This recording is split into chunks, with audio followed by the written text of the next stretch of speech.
سوال ہے، قرآن سب سے پہلے کس لفظ سے شروع ہوا؟ جواب ہے اقرا۔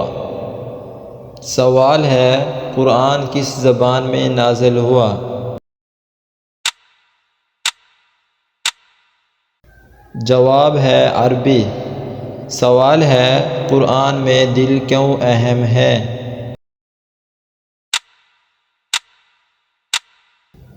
جواب ہے، دل سے ہی ہدایت ملتی ہے۔ سوال ہے، قرآن میں سب سے زیادہ ذکر کس نبی کا ہے؟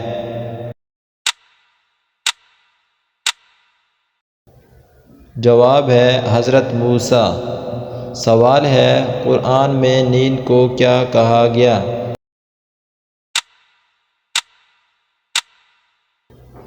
جواب ہے رحمت۔ سوال ہے، قرآن میں سب سے قیمتی چیز کیا ہے؟ جواب ہے ایمان۔ سوال ہے، قرآن میں ذکر کا فائدہ کیا ہے؟ جواب ہے دل کا سکون۔ سوال ہے، قرآن میں سب سے مضبوط رشتہ کون سا ہے؟ جواب ہے ایمان کا۔ سوال ہے، قرآن میں کامیاب انسان کون ہے؟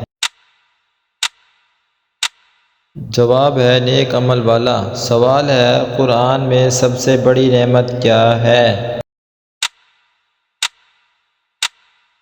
جواب ہے ہدایت۔ سوال ہے، قرآن میں سب سے محفوظ عمل کیا ہے؟ جواب ہے ذکر الہی۔ سوال ہے، قرآن میں آخرت کو کیوں یاد دلایا گیا؟ جواب ہے حساب کتاب کے لیے۔ سوال ہے، قرآن میں اللہ کی رحمت کی مثال کیا ہے؟ جواب ہے گناہوں کی معافی۔ سوال ہے، قرآن میں سب سے چھوٹا عمل جو بڑا اجر رکھتا ہے؟ جواب ہے نیت۔